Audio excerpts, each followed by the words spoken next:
Welcome to the Running for Real podcast, where each week we bring you a conversation designed to help you create positive change in your life, community, and planet. It's a collective of conversations about running, the climate emergency, and social justice.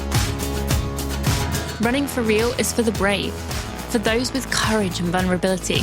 United by our love of running, we're driving momentum towards some of the really tough challenges we're facing as humanity. So come join me, Tina Muir, and let's get started.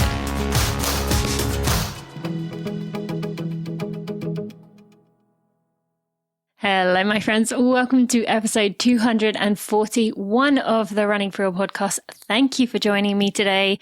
As always, I am excited you are here, and today I am excited to welcome Carolyn Su to the podcast. She is someone that I have talked on and off with over the last few years, but it's been overdue that I've brought her on here, and I'm excited to bring her on here and let you get to know her. We are going to move a little bit away from running in the early part of the episode. We do tie it back into running at the end, but I felt it was really important to keep going on this thread that we started on. And I think it's going to open some eyes, really. We haven't really discussed the anti-Asian kind of the hate crimes that have been going on, and a lot of the things that are going on within the community in the last year.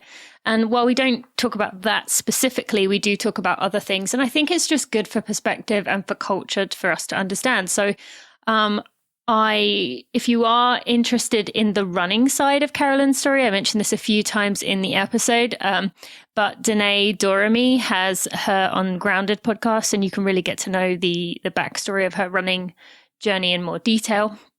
But today I wanted to talk about or just go into with her a bit more about her story, some of the things she's experienced, and just give it a different perspective.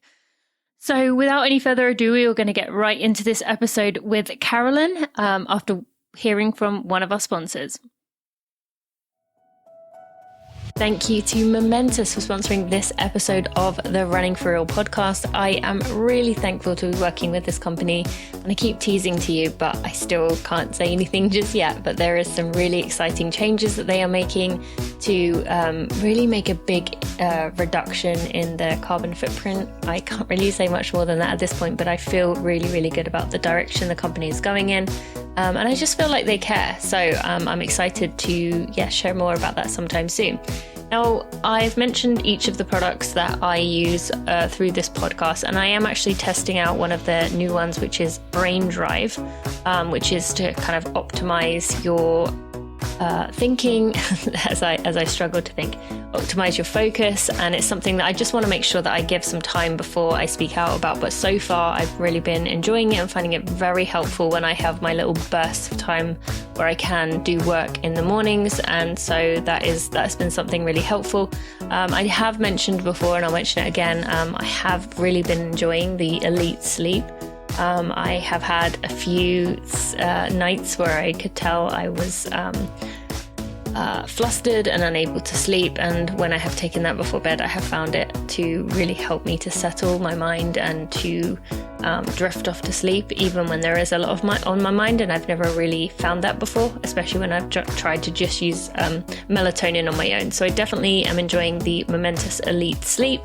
And also, I have been really trying out the creatine lately, not all the time. I'm not trying to bulk myself up, but it's just been an enjoyable thing that I can use. And if you are an older athlete, that is something that's really going to help your body with some of the things that occur with aging. That is, by taking additional creatine, it's going to help your body to balance out the changes that your body is going to be going through losing that muscle mass that's going to happen over time. So you can get 20% off your order at livemomentous.com. That's livemomentous.com. By using code TINA, you can get 20% off your order. Go check them out. They've got lots of other products on there you can go check out. And thank you so much to Momentous. Carolyn, thank you so much for joining me today on the Running for Real podcast. I'm excited you are here. Yay! I'm excited to be here, Tina. Thanks so much for having me. Yeah, thank you.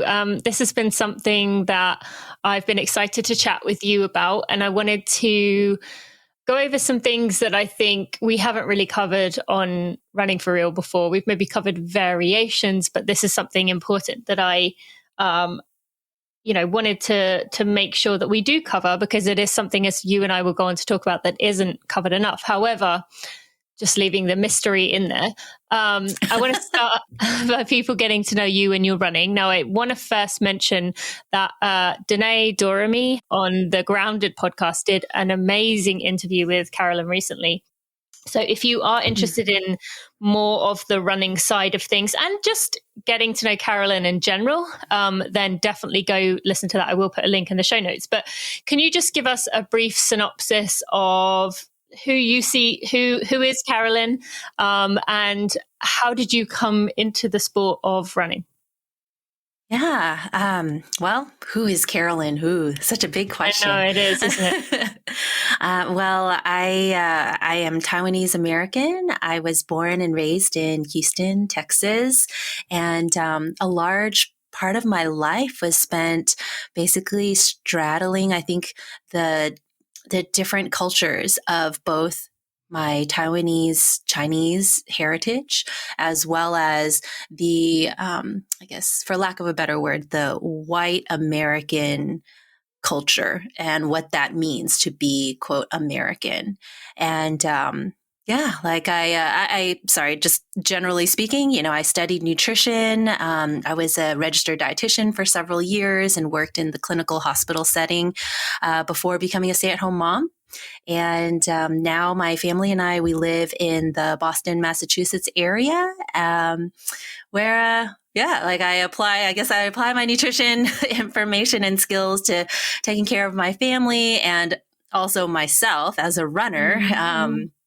And I started the Instagram page Diverse We Run a couple of years ago, and that just focuses on amplifying the voices and the stories and lived experiences of Black, Indigenous, and persons of color.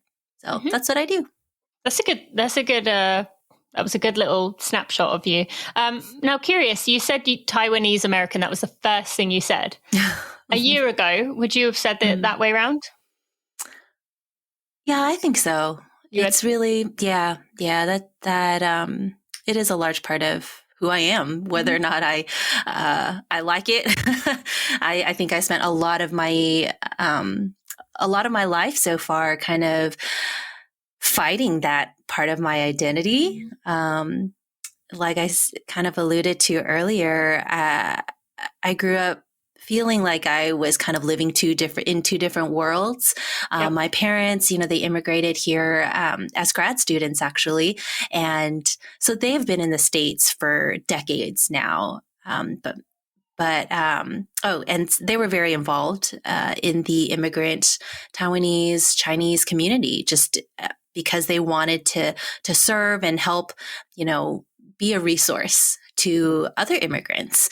And so I spent a lot of my childhood years in this environment where my Taiwanese and Chinese identity was affirmed. However, the majority of my day-to-day was spent, in school and interacting with a world that really communicated a different message in regards to being Asian. And so as a result, I think I internalized a lot of shame and embarrassment about looking Chinese, about, sounding Chinese in any way, or even just honoring any of the cultural, any of the foods, the cuisine, the celebrations, any of that. And I tried to really downplay a lot of it and disassociate myself with that. And it wasn't until the recent years that I think I really I had to reckon with who I am, but also with my children. I really had to think through, like, how do I want them to live and go into life? Do I want them to also be feeling this sense of shame or rejection of a really critical aspect of who they are, or do I want to also help them really accept and embrace and celebrate who they are as Asian Americans? And so it really wasn't until I think after I had my daughter, so like 10 years ago, that I really started to try to work through that. Mm-hmm. And so ever since then, I think that I am intentional at identifying this aspect of who I am. Yeah. I think it's important. No, I love that. And I think that's so important that you always have, or not always, but for the last 10 years have done that, because it would be very easy to, as you said, you internalized a lot during your childhood, and I'm assuming a lot during your teenage years. It would be easy to make that so much of the norm that it became very uncomfortable for you, and something you did way later in life after what's happened has happened, that you could finally start doing that. So I love that you were doing that all along and really embracing it. And you've talked about that. I saw that an Instagram post from you talking about wondering whether your kids are going to reject or embrace their Asian heritage. And there's a parenting podcast I really love with Dr. Wendy Mogul called Nurture versus Nurture. And they recently had an episode where there was a couple who the woman was from India, I can't remember exactly where, and the man was from South Africa. And they talked about how they really were, it was pretty similar to you. Their parents had immigrated here and were very like, we've worked so hard to get here. You need to make the most of this opportunity.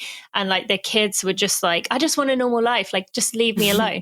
I just want to be like a normal kid. And so that got me thinking, like, you've said about your kids and you've said about, the food aspect of things. And I think that's a very well-known example of like, what would you take as a Taiwanese American to lunch as a child compared to a PB&J that the average American child, white American child would have. So do you see a difference in now, like, do your kids take anything like at some kind of cultural food and is the response any better, or do you not think we've come anywhere in terms of that when it comes to kids? Just like people say kids being kids, but what kids have been taught to react to different things. Yeah. Well, so interestingly, my parents, they worked all the time, and I honestly grew up on takeout food, which I didn't realize was an maybe unusual thing until later. Was it though? Do you think I don't know. Well, I remember it wasn't until high school that I learned one of my classmates, his mom cooked their family dinners almost every day of the week. And I was so shocked at that. And it was just such I don't know. I was like, people do that? What is that? What? Why?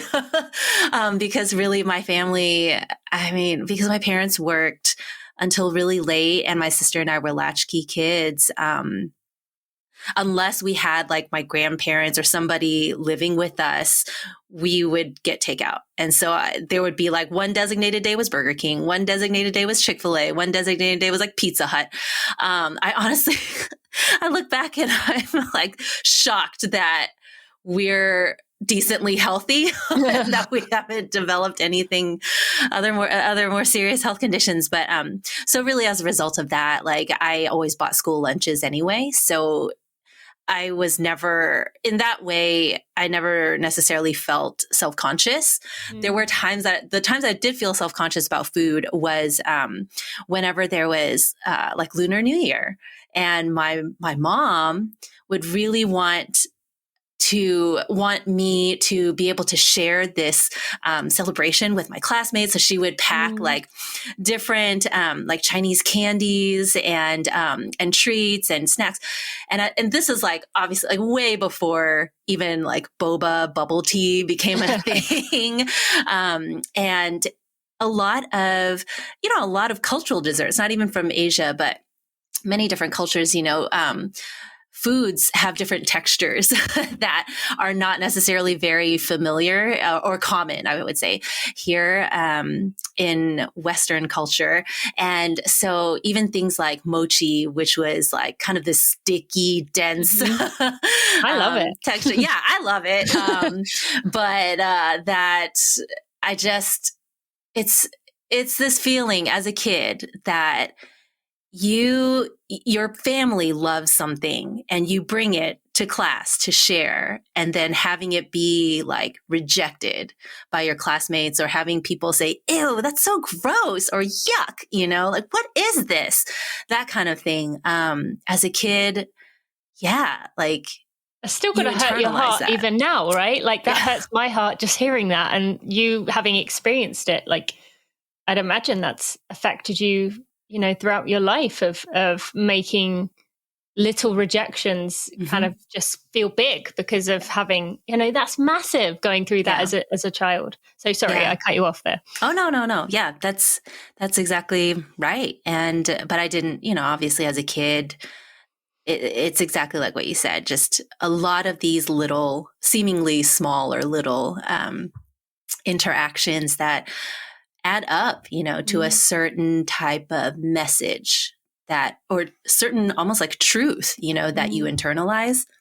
And so, yeah, I mean, but fortunately, now the neighborhood that we live in here, not everyone, but I should say the school does a really great job. And I as far as the neighbors that we know, people really try to be intentional at being inclusive and encouraging our children and our families to be curious, and to try new things. And so, yeah, there have been times that I've packed, like I've packed dumplings or something like that, for my kids, in honor of whether it's Lunar New Year's or Mid-Autumn, Moon Festival or anything like that. And fortunately, her classmates and peers have been very curious and have been encouraging, or will say things like, oh, I love dumplings, or, things like that. So definitely I am relieved that for the most part, my daughter and my son,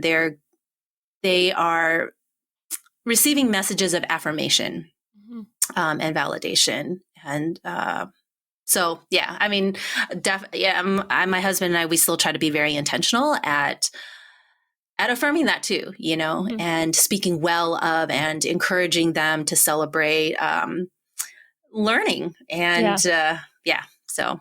No, thank you for sharing that. And I want to ask you a few more, just maybe another question or two about just your childhood and your children before we tie it back to running, before we move into a different area. But another thing that is pretty well known is the I don't want to say the pressure, but like I've heard many people, people of color in general, but just particularly with Asian Americans, of being like, you have these 4 career options, you got to work hard, you got to, and this ties into the model minority myth. So if you want to talk about that, you can, or we can save it for later. But did you, how was that sense of pressure for you, in addition to what we just talked about there, of like trying to fit in, to just trying to be with your peers, but also the pressure that you felt, I'm assuming, I mean, you tell me, but from, wanting to make the most of this, what your parents did, gave you this life in America, the American dream, blah, blah, blah. But then also how you don't put that on your kids again, of like, because it's been instilled in you. There are so many lessons we learn as kids that are so hard to let go of, even if you want to. So tell us about your experience with that. Yeah. Oh, that's a lot. There's a lot there Yes. to unpack and go through.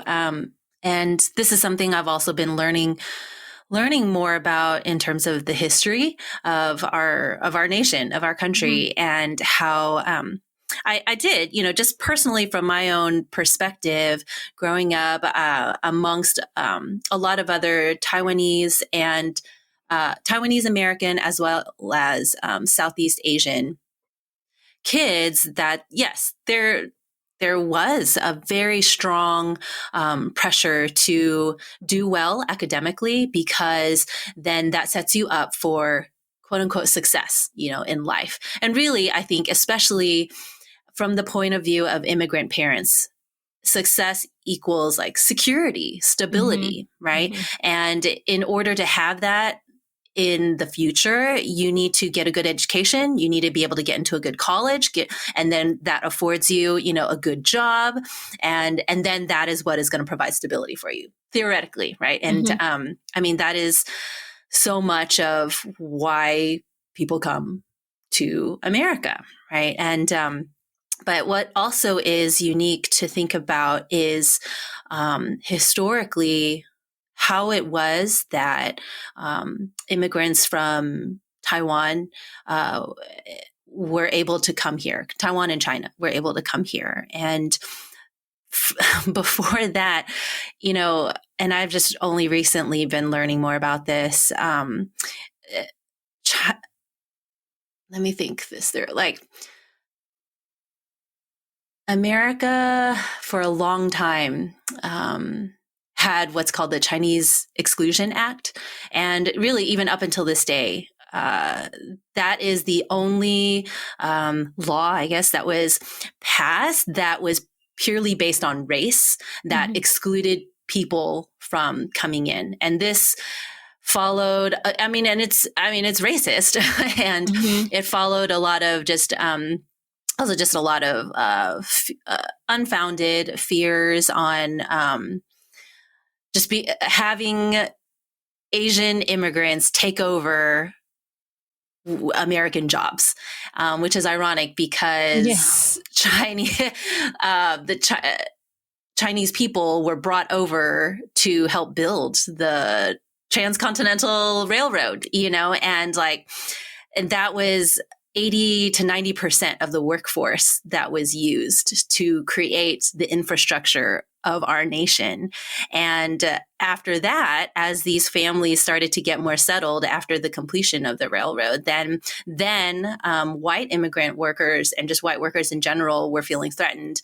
And so that's why there was this big political move on not allowing any more Chinese people or Asian people in, and it got passed, and then only later was there this move and this attempt to try to destigmatize America from being racist, and then so slowly they were permitting only a very limited, I think it was only like a few hundred people from Asia to come in each year, and they had to be of a certain profession, professions that would benefit American society. And so primarily it was people who were doctors, or in that kind of field.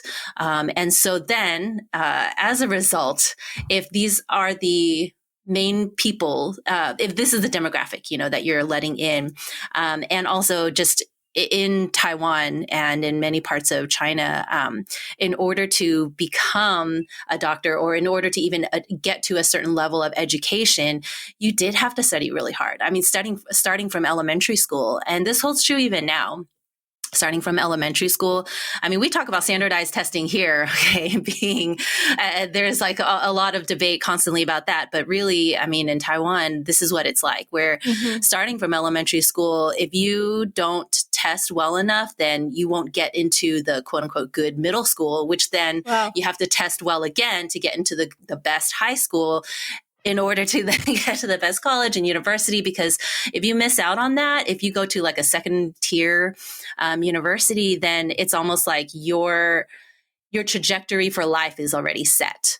And so it's that kind of competitive mindset, an environment that then only the most studious and the smartest people are able to achieve a way to come over to America. Yeah. And if that's the mindset of our parents, then, and this is the mindset that they know, of course it's going to be projected and carried on, like that is how they're going to parent.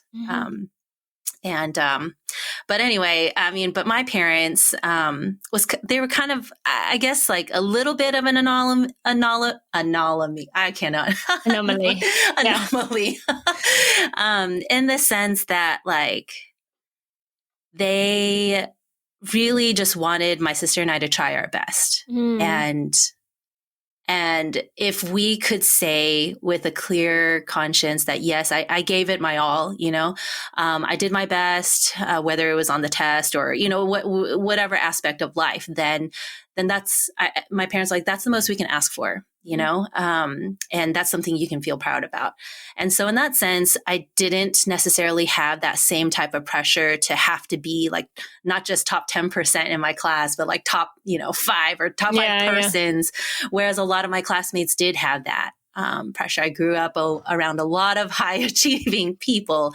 And even now, majority of my friends from high school and college, they're either doctors or lawyers. Mm-hmm. And I am, I'm a stay-at-home mom, but I'm like, there's a lot of nuance behind that too. And I do not regret anything. And I'm very thankful, honestly, that my parents allowed me the space to explore more of what was important to me, and to really find my own path and voice. So, and yes, no shame about staying at home mom. Absolutely trying to smash the stigma on that, because I mean, even watching you say it, you like darted your eyes around, and we need to get to the place to where people can say that with pride. And I think it's maybe getting there with people having a look behind the curtain this past year with how tough it is to have kids around all the time. And as another person doing that, I definitely understand. Curious. Well, firstly, thank you for educating me there. I mean, for the listeners, that is a perfect example of, I get asked about this a lot, like having these uncomfortable conversations, talking about things that are difficult and haven't been covered before. I went into that with an assumption, and that assumption was, was not correct. So, I've learned something there, and now I can implement that. And so hopefully to the listeners, that shows you that we're all going to make mistakes. We're all going to, we all have to learn to challenge our assumptions and to ask rather than assume. So just wanted to mention that there. And maybe we could from there go on to say, if you could explain what the model minority myth is, and for someone who's never heard that term. Yeah. So I'm probably going to explain it imperfectly. But the model minority myth, it came about again, like during this period of time in our country where, I don't know, the government, for lack of a better term, I would just say like leadership in our country, was trying to show that we weren't racist. This is now like the timing of it is getting a little bit mixed up for me, but because this is kind of like the post-slavery as in like by law, legally, slavery technically was supposed to have been abolished, but there was still, obviously there was a lot of still anti-Blackness and, Jim Crow, like forms of oppression that were still going on. And then, but our country wanted to kind of like tout the fact that, minorities or people of color are able to succeed in this country. And so they chose Asian Americans to be, quote, like the model minority. To show that, hey, look, all you have to do is be hardworking, and then you can achieve success. So it's possible. You just have to like make good choices, essentially. But that's not true, and that completely erases all of the systems and structures that are in place that continue to oppress Black and Brown communities. And it also unfairly kind of pits these minority groups against each other. Yeah. And I understand, like, again, I don't think that I am explaining this very articulately, but as an Asian American person, I know that I am afforded certain privileges because I am light skinned, like because I'm not Black, and because my parents, while yes, they were immigrants, and yes, we've experienced discrimination in different ways, we were still able to, when my parents wanted to, they were able to get a loan to move into a quote unquote, better or safer neighborhood. But that's not true for all people. And I think that, unfortunately, even for myself, and I think for many in the Asian American community, we buy into this model minority myth. We do think that, like, as long as you work hard, then we can achieve what we want to achieve, and that people struggle because they just aren't working hard enough or something. But that's not true. It's just there's a difference in disparity in resources that are afforded and given, and yeah. So anyway, I guess this is all that to say, model minority concept of that is a myth, because it also then like erases the identities and the struggles of Asian Americans as well. Because regardless of how the white community might want to say that Asian Americans are successful or whatnot, like ultimately we're still considered other, because we're not white, and we can be very quickly demonized when it's not convenient, which we're seeing right now, right? Yep. And it's really just a harmful I guess stereotype. It's harmful for all people.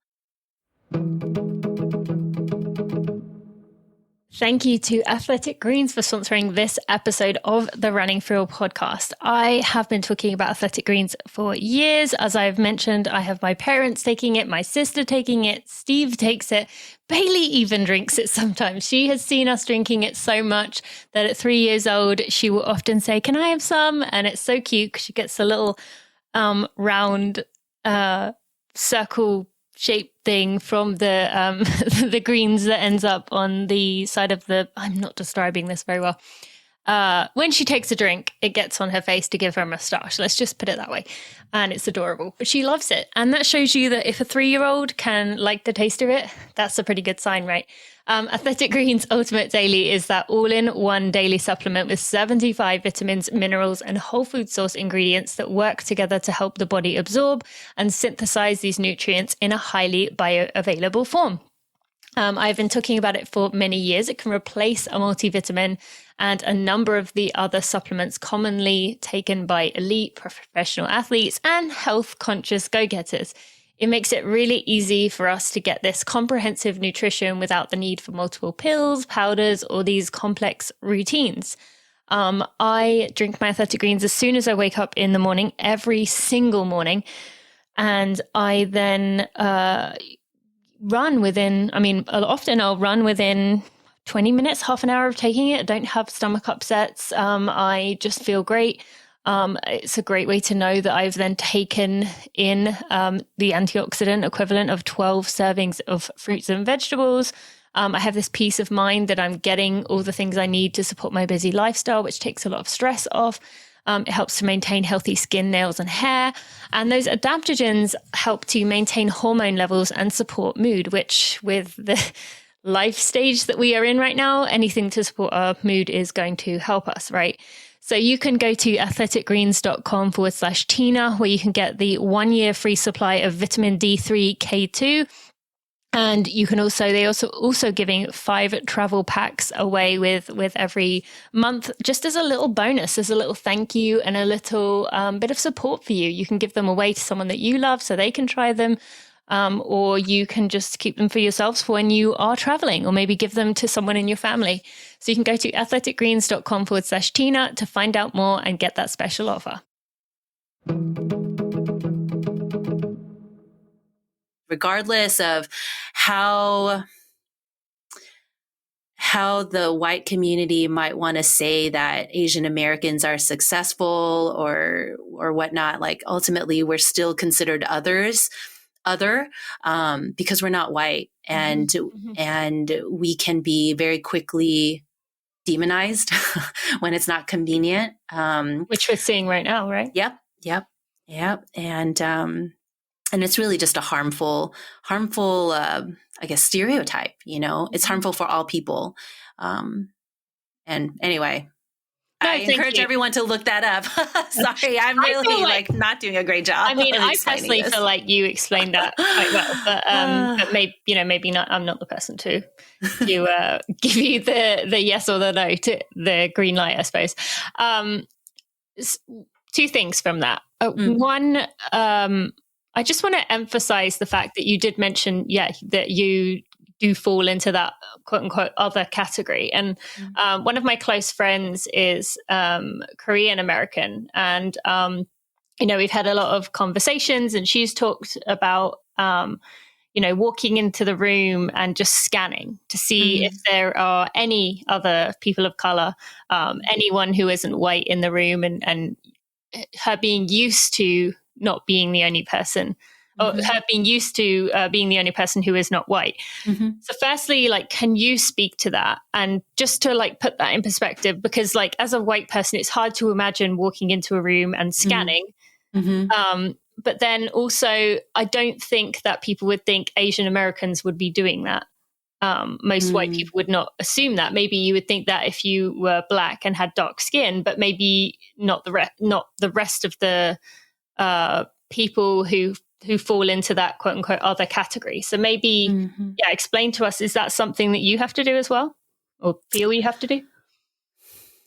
That, I mean, inevitably that happens. It's just kind of a part of life, a part of living. Because, at a young age, this is what I was taught. I actually, in elementary school, my elementary school years, we lived in a part of Houston that was very diverse, ethnically and socioeconomically, actually. And so, I think I had maybe like one or two white friends, and everybody else was like Black, Hispanic, Vietnamese, Filipino, but then starting middle school, we moved to a different neighborhood where it was majority white. And that was when I first started to feel very self-conscious about my Asianness and, kind of like what I had described earlier. And so just, like starting middle school and moving on into life, like this is just kind of any space that I enter into, you do get used to being the only lonely, I guess you could say, and learning to almost like subconsciously assess the, I don't want to say safety, but how much of your guard you have to have up. Because definitely I know for myself, my default way of operating is knowing I need to be on in a certain way. If I enter a room with majority, even like white women, I should say, because I know what is the norm that may be expected based on my own personal experience, historically speaking. It's code switching, right? Yes. Yeah. Yes. And same with like white men. I definitely have to, just assert myself a lot more, be more clear, and even just like posture wise, the way that I hold myself, when interacting with white people, is different. And that, that takes a certain amount of capacity, obviously, socially. So one example that I can think of, is at the Boston Marathon Expo, Boston Marathon, like 2019, I think it was. I think you were there, actually. I met you. Yes, that's right. Well, not at the expo, but that year. Right. Yeah. Yes. There was a panel discussion, and I was a part of a running group here in the Boston area that just touted women and empowering women. And so as the group, we were all supposed to meet up there to go attend this panel discussion. And first of all, I am the only Asian American woman in this empowering female running group. And so already there was a level of self-consciousness there in terms of how people interpret what I say and do. Right. But anyway, I showed up and couldn't find anybody where everyone was seated. And, but not only that, as I scanned the big, ballroom room, where the event was being held. I was not surprised, but majority, everybody was white. There was maybe a handful or less of persons of color. And afterwards, as everyone was lining up to take pictures with the panelists, including you, it was you and Allie Feller was there. Anyway, when everyone was standing in line, I started talking with the women in line around me. And what I noticed immediately was one of the women, she just for some reason had a really hard time making eye contact with me. I know that on the surface, this sounds really small, but this is one of the many microaggressions that people of color deal with on a day-to-day basis of you can tell immediately when people are not familiar or comfortable with talking with you. And this one woman, even if she was responding to me, to either a question that I said or anything, she could only make eye contact with the other white women around me. And just couldn't. It was almost I don't know why, but it was really uncomfortable for her, which then made me uncomfortable. And it just continued to solidify this notion that that I am an oddity, in this running space. Anyway, that's No, I think that's a good switch point to tie this into running. And even that panel alone, the 4 women who were up there, 4 white women, just, and I think I've thought back to that a lot recently about, that's kind of crazy that, I don't want to say that no one, plenty of people would have clocked that, including you. But I am embarrassed to admit that I didn't think anything of it until, I've mentioned this a few times when reading Malcolm Gladwell's Talking to Strangers book late in 2019, that was where I really started to think about things. But before that, that was just a normal thing. As you said, it women's empowerment. I was thinking the same thing. We're empowering women. Look at us go. But yeah, and I'm glad that things are changing and have changed. And even if that means that for a future event like that, my seat is given to someone else, that is how it should be and how it needs to be. So, I'm hoping that we will see changes moving forward with regards to that. But I would love for any listeners, hold us accountable too, those of us who have that space to make sure that it continues to be expansive and be inclusive and diverse. Because looking back on that, and nothing against the people holding the event, but it just that can't happen. Okay. Can I just say something in regards to that too? When you said, if it means giving your seat to allow another woman of color, to be there. I think that is so important to recognize that you giving your seat, figuratively and literally, right, is not to say that it diminishes who you are, as a person or as a runner. And if anything, it really benefits and builds up the running community as a whole, because there are women who then will need to see and hear from a woman who is Black or Indigenous or a person of color, to feel validated and to know that her presence, her experience and journey in the sport is valid and is welcome, so that then we can grow in diversity as a sport, and that automatically brings in also more people, and I think that a lot of times there's pushback to even this kind of conversation, because there's a scarcity mindset that in order to make more room for other people. Yeah. And that's not the case. It's helping to validate and validate all different people and help every person feel seen and valued, Anyway, that's just, thank you. Sorry, when you said that, I was like, oh, that's something that so many people really still internally struggle with, whether or not it's conscious for them. But no, thank you. That's a very important point, and I'm really glad you brought it up. It is important to talk about that scarcity mindset, because we're talking about a tiny level within one running panel, but it goes all the way out. And that is what I sense a lot of what's going on right now, is that okay, if we include, if we expand out, if we include people of people from underrepresented groups and cultures, well, what about my space, or what about my friend's space, or my family's space? Their space is being taken.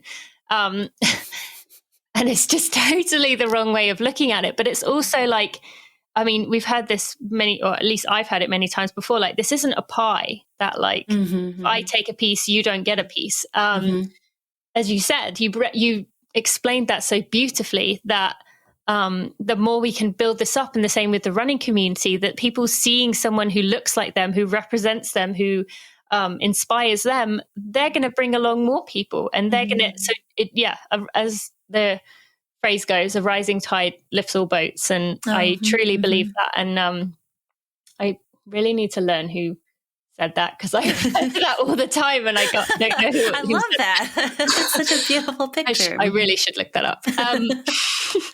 Whoever that amazing person is, thank you. But yeah, no, I'm glad you brought that up. So let's go into running. So you mentioned at the beginning, we created Diverse We Run, or you created Diverse We Run, and you've covered it before. And again, you covered it in depth on the Grounded podcast with Danae Doramy. And so if someone's looking to understand more about it, then either go on Instagram and look up Diverse We Run, or go listen to that to hear what it is.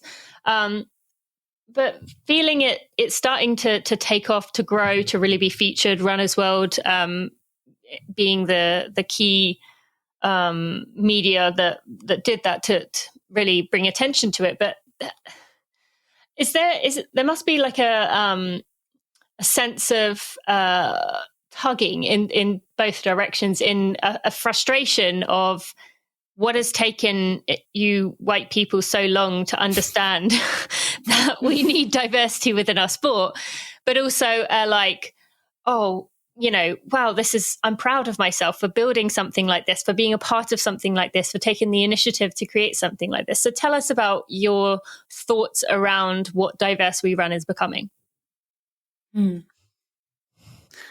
What it's becoming. Okay, I had to think this through. Diverse We Run, like I said earlier, I started it because I just felt like there was such a void and lack in coverage, and of hearing from runners who were not white. And again, not to say that there's anything wrong with being a white person who runs. But it just really wasn't the complete picture of what the running world is. And also I think that being a person of a different, ethnicity and cultural background, that really shapes and impacts the way that you even get into the sport. And it impacts how you continue to experience the sport every day. And I wanted to hear more, from people of color. And so that's why I started it. Also because I felt like I had tried in other ways to reach out to well-known, run influencers or industry leaders, to see if maybe they can do the work here. So I don't have to, but really after feeling like nobody was really, nobody prioritized it or felt that it was as much of a priority, I guess, as I did, then that's what moved me to start it. I've always just ascribed to the mindset of being the change, that you want to see. And so I'm like, okay, well, if nobody else is going to talk about runners of color, then I guess I'll have to do it. But okay, I will. And so, that's how it started. And honestly, there is an endless, the stories are endless, really. Yeah. There are so many people with such a varied lived experience. And I have not read a single story that has been the same. I mean, there are similar patterns, maybe in terms of how I've noticed that for runners of color, at least for, the small sample size that I have, and I think I'm almost at 100 stories so far,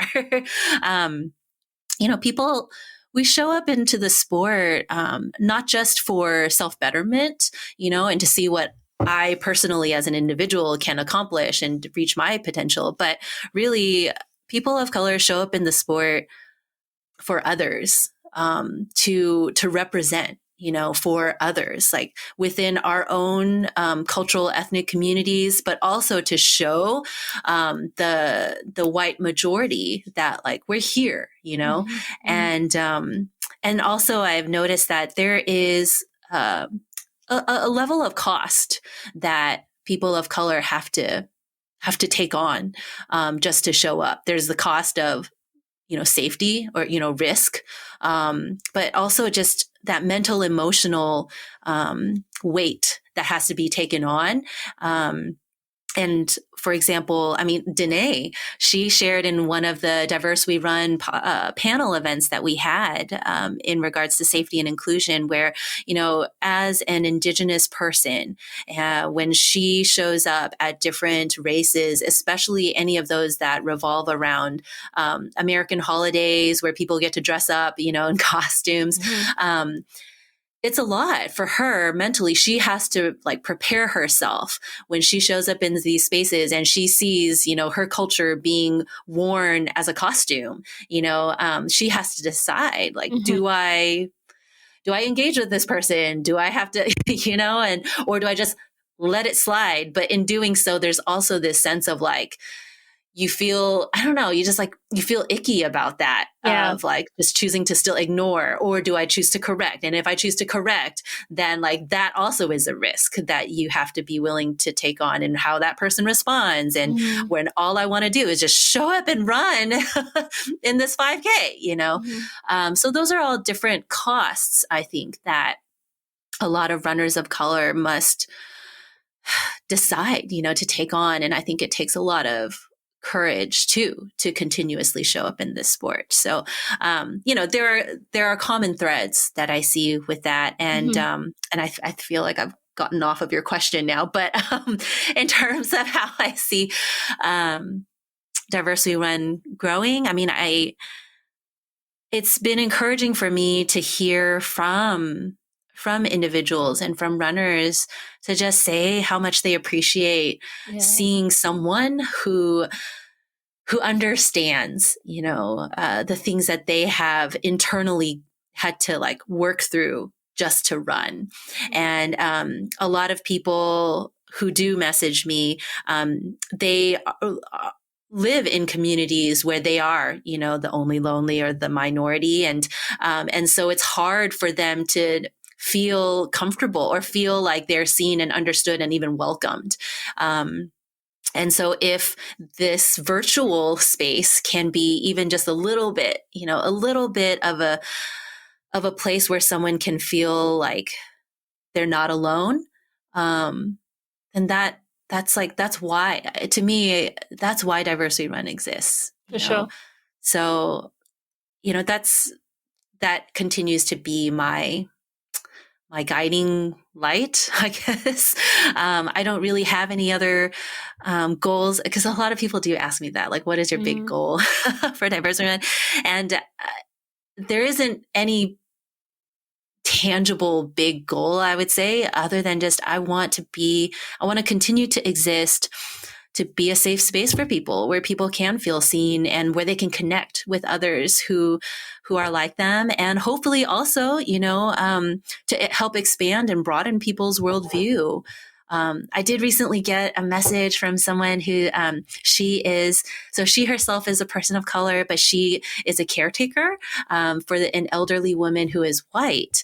And every week she will read the Diversity Run featured runner to this woman. And it's just been really incredible to hear of just the growth and the conversation that they've been able to have. And she shared how, like, this woman now, like, she will correct, like, her children if they, adult children, if there is any, like, assumptions that are wrong, that are, like, made and stuff. And anyway, that's just, like, that is the example of, like, what I mean by broadening worldviews,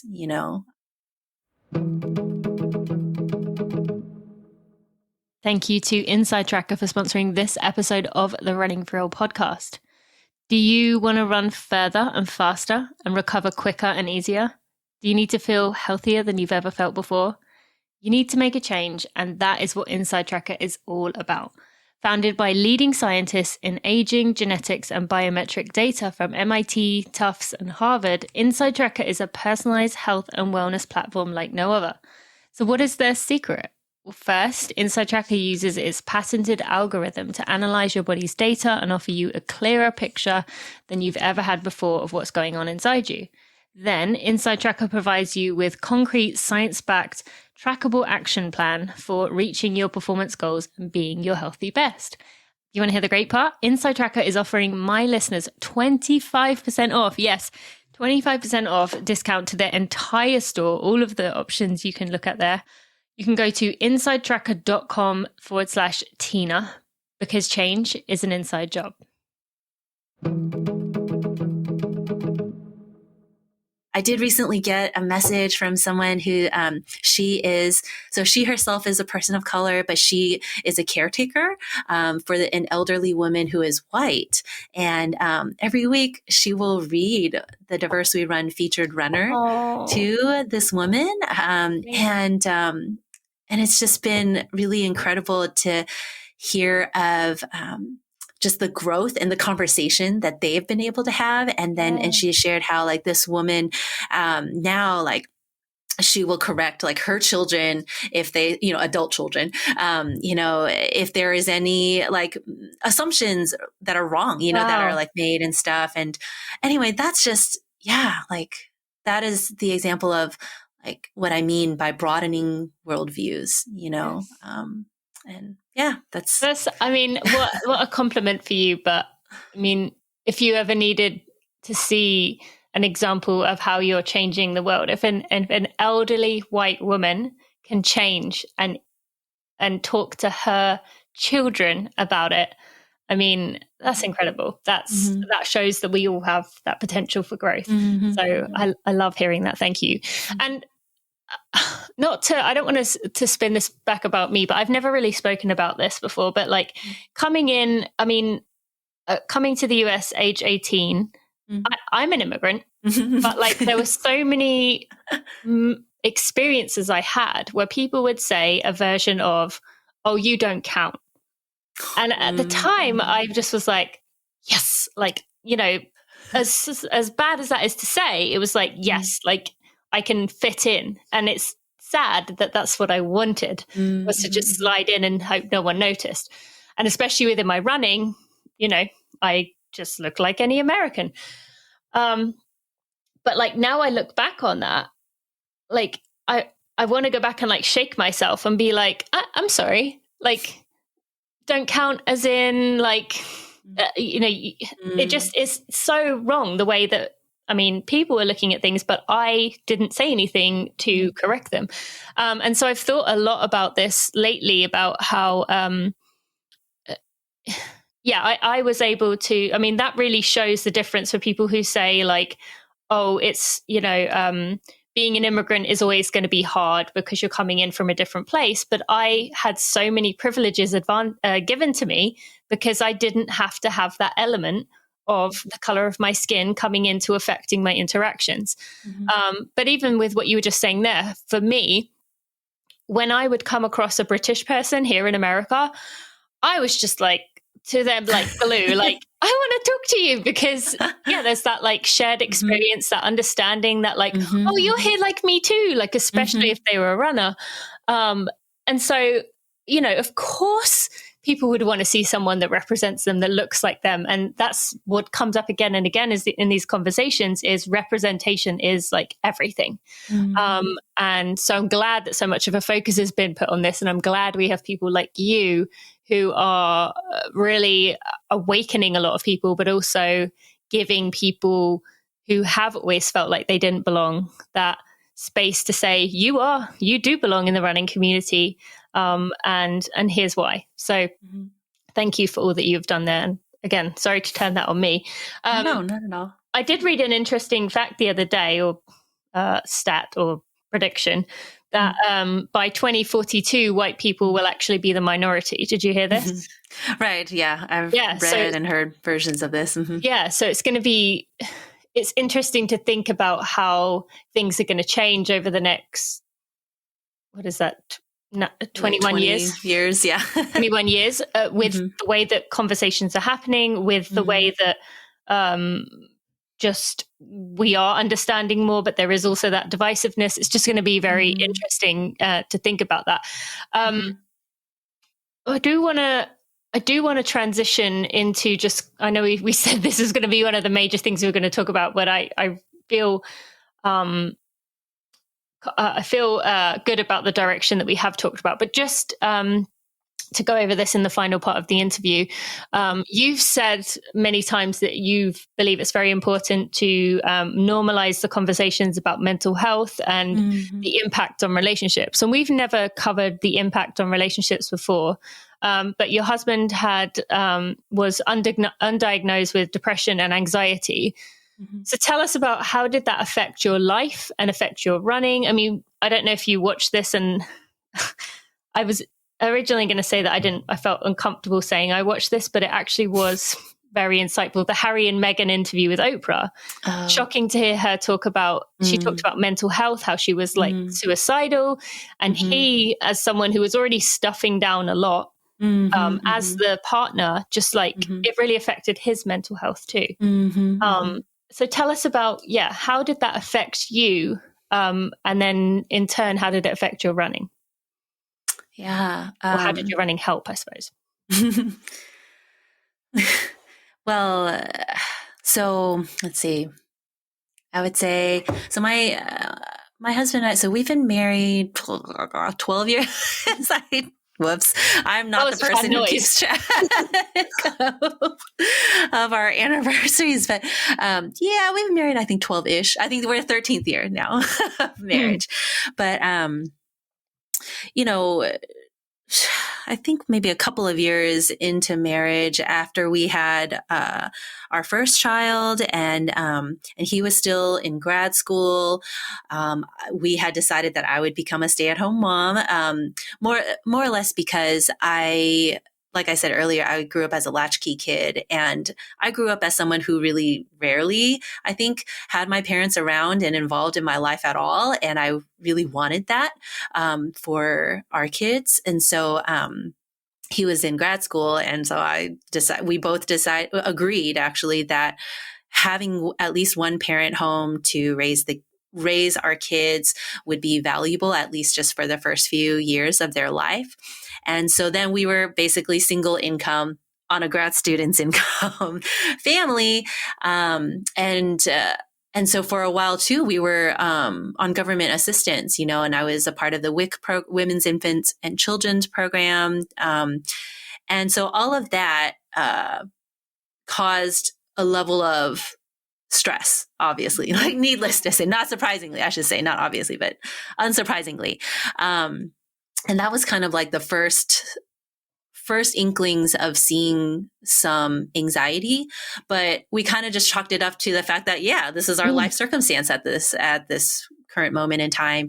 And then, then it was 2009, housing bubble burst. And then there's this huge recession. So even though my husband, he not only got his PhD, but he also has a postdoctorate degree. I mean, wow. and in biomedical engineering. And so he's like super smart and fully expected that he would have jobs lined up, after all of his studies. But unfortunately, the timing of life made it impossible to find jobs. And so things got worse in regards to just, he was constantly having sleepless nights, or he would wake up different hours of the night, just immediately already with this like running list of just worries and concerns, and constantly feeling overwhelmed,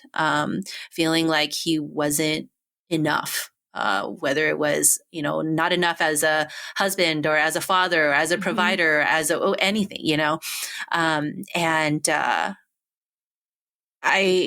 at that time, we just thought it was also like, it's because of the economy, and anybody would be feeling this type of stress. And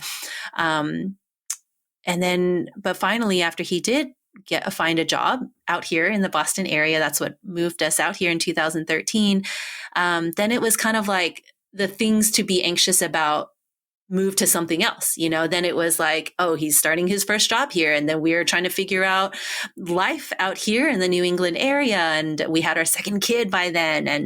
And Joshua had colic and then it's so expensive to live out here. And so there was like always these like other external factors that we were thinking like, this is what is contributing to his mental health concerns. And I would try everything possible to help him feel supported. I mean, he was worried about our finances. And so I did like buy, sell, trade things, and I started an affiliate I don't even know. I started an affiliate business basically to try to bring in some more income. But like, it was one of those things where honestly, like when you have anxiety and depression, there isn't anything necessarily that you can just like change and then that will fix it. And it got to the point where like every day when he would get home from work, I wouldn't know who is going to I wouldn't know which husband it would be. Yeah. And I just tried it did feel like I was walking on eggshells, and I would try my best to just do everything to help minimize any potential stressor for him. And so I took care of the kids. I took care of our home. I took care of like everything else in life, essentially, so that he could rest. And I tried to prioritize, like, go spend more time outside, in the sun, exercise, or if he needed to have an evening out, with his friends, to really just try to like do as many things as possible to help support him. But really, when you have different chemical imbalances within your body physiologically, there needs to be other kind of intervention to help like balance that. And I think for a long time, I couldn't even bring that part up to him in conversation, because it would just be another overwhelming thing for him. And he would either like explode, like emotionally, and kind of just spiral, or he would just completely shut down into like self-deprecation, and so and that went on for many years. And it really, like I said, we had just moved to Boston, and I don't think that, at least for me, I didn't realize how much of that would take from my own capacity to build relationships with people, and it really just got to a point where I know you and I talked about this before we started recording, of just like not caring anymore about what other people think. I kind of was forced to have to do that because there would be times where we finally did make plans to get together with another family, let our kids play together. And then, but like an hour before or something, my husband would just be like, I can't do this. It's just too much. I have so much on my mind right now. And he would just feel like we can't. And so I would have to cancel or something, or I would just have to show up without him and have to just be like, well, he's not feeling well, Yeah, and just take that. And I mean, there were, for those years from 2013, when we moved here, through 2017, 18, 17, it was like survival for me. And being able to go out for any run was a huge ask. It felt like a huge ask for me, but I had to, because there was like, I had no other outlet, no other room to like mentally, emotionally breathe. And so it's interesting. I recently got in touch, or I've been getting to know more of the different leaders in the running community here in the Boston area. And one of the conversations I had with someone, he was like, no offense, but I thought that I was already pretty well connected in the Boston running community, but I had never heard of you or Diversity Run until now. And I mean, I don't take any offense to that at all. And I shared with him, like, yeah, that's because for like the first 5 years of our life here, I was like barely keeping my head above the water, trying to support my husband and take care of my family and give my kids a sense of normalcy here, and there was no other bandwidth to engage with anything else beyond just the necessities. And yeah, I mean, there were many rock bottoms that we hit in terms of our marriage. And I don't even know how many before my husband finally was like, fine. Then why don't we can try to, like, I'll talk to my PCP and see if he thinks I need to get on medication or something. Because up until then, like, there's also, I think, this feeling of like, he was broken. If he admitted to having anxiety and depression, like by taking medication, that would confirm that there was something quote unquote wrong, with him. Yep. And when you're already feeling like you're not enough and that there are so many things you're falling short on, just having this one extra thing is like, yeah, I can understand how it's just so defeating. But it got to a point where I was like, we need to do something. You need to do something. Otherwise, like, I'm leaving. Like, this I don't know how we can continue to live like this, and yeah, we started counseling together, and he got evaluated by his PCP and started a very low dose of Prozac. Yeah. Well, thank you for mentioning it too, because even just saying the word is not done enough, right? With the go and continue.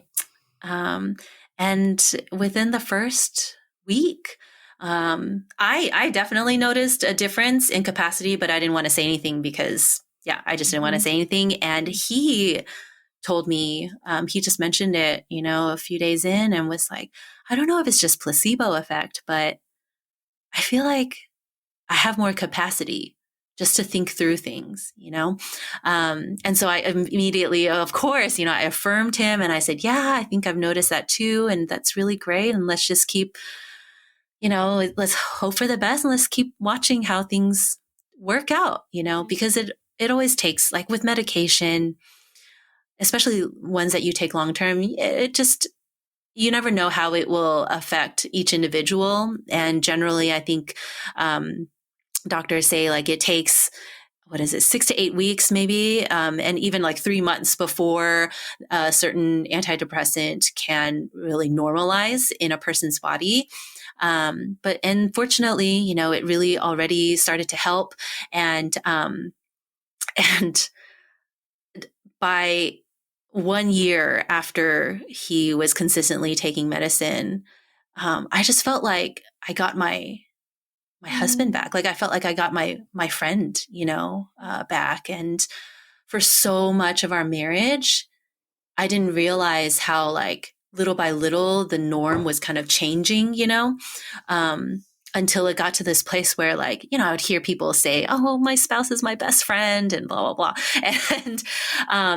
And I would always think like, I'm really happy that you think that. But unfortunately, you know, like I felt like I couldn't say that sincerely, you know, about my husband. But, you know, it was only after we started getting treatment for his anxiety and depression, and we started going to counseling together. And then afterwards, you know, we were seeing our own separate counselors, that like I felt like this whole new page, you know, whole new chapter opened up, and he was the man whom I knew before, you know, that we were dating. And I think maybe it was like a month or so in, after he started taking medicine, where Ali Wong, the comedian, she came to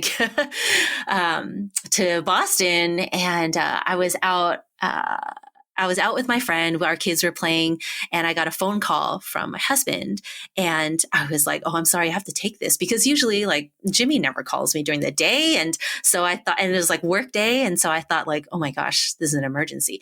And so I pick up, and he was like, hey, Ali Wong is coming in town, and we can get tickets right now. Do you want to go see her? And I was so stunned, and I didn't know what to say, because honestly, like for so many years, we didn't have that at all. You know, I was always the one who was trying to initiate any kind of like date night or doing something together. But the fact that like he thought of this idea. He called me. He was so excited. And he knew that I liked this comedian, that like, it was, I didn't know what to say. I mean, of course, and I was like, oh yeah, let's do it. And I got off the phone, and I was still so stunned. And my friend was watching my facial reaction and was like, Carolyn, your husband just asked you out on a date. And this is a really good thing. But it was just this like, oh my gosh.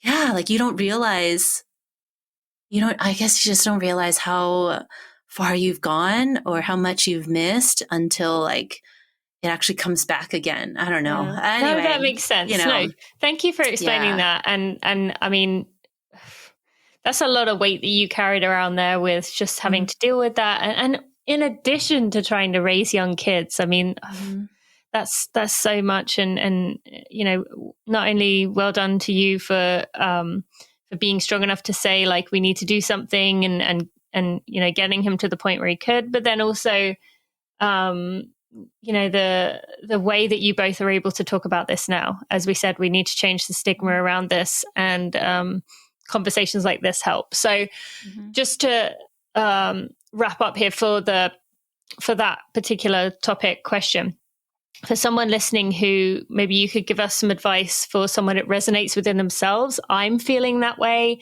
I am really struggling with anxieties, worries. What would you say to that person? And then what would you say to someone who is in your position?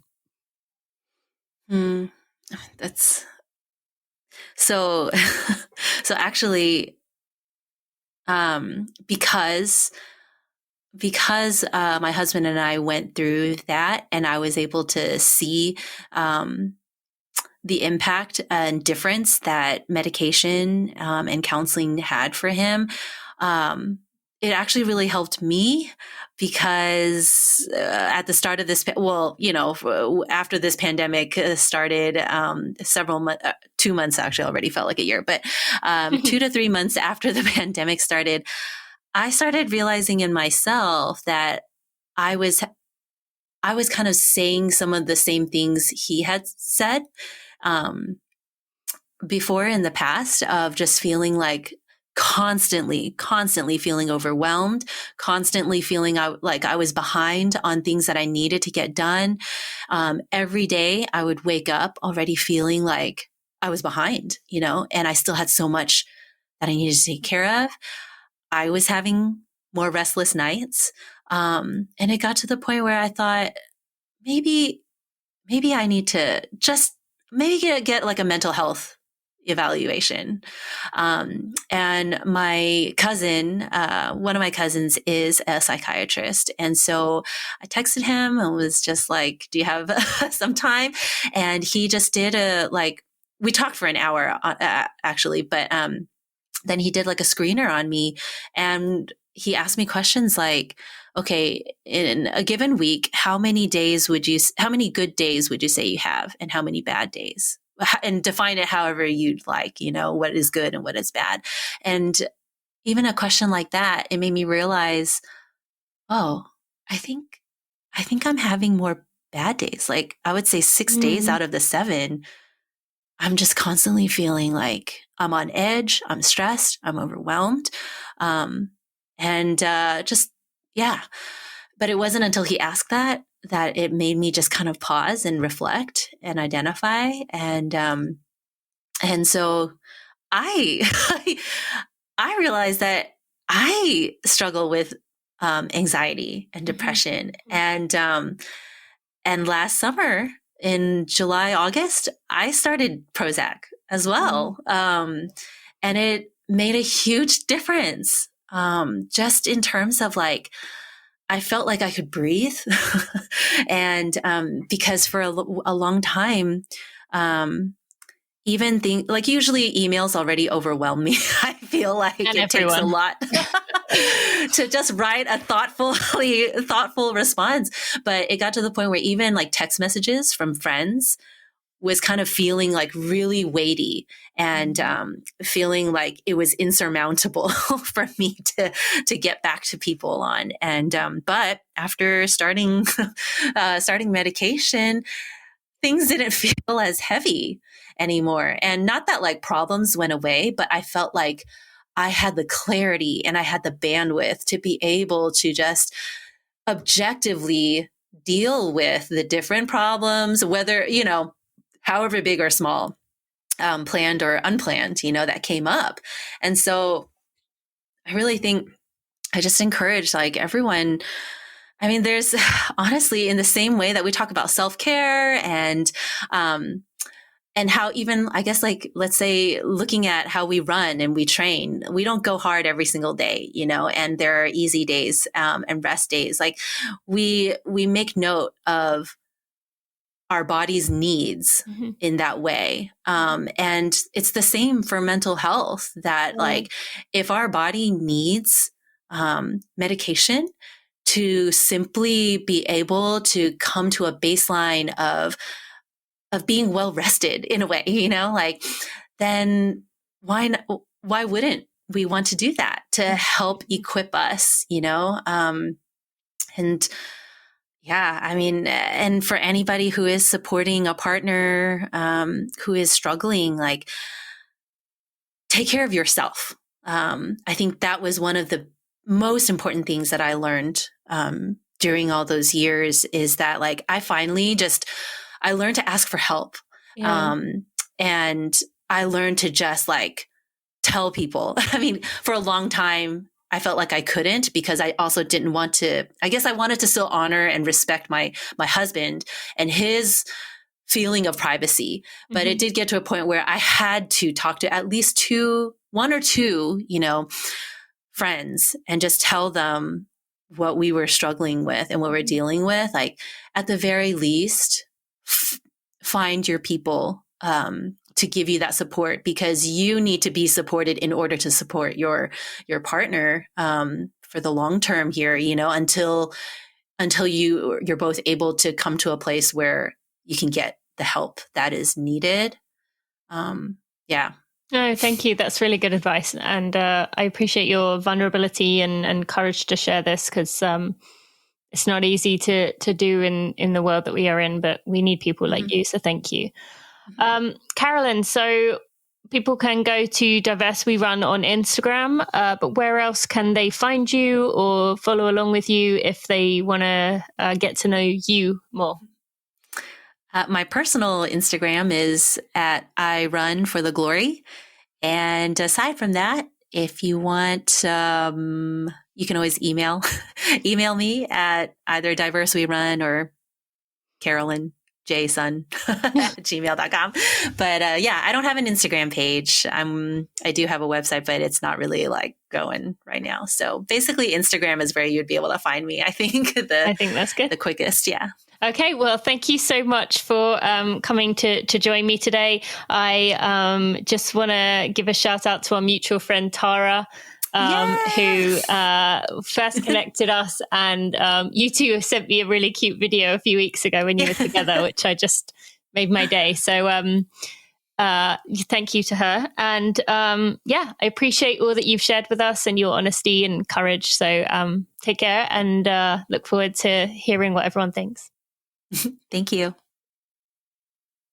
Before we end this episode, I just want to take a moment to shout out my podcast editor, Jeremy Nessel, who has done such a wonderful job of looking after my podcast, taking out all the mishaps in the episodes, while still keeping in the vulnerability and the realness and the rawness of the conversation.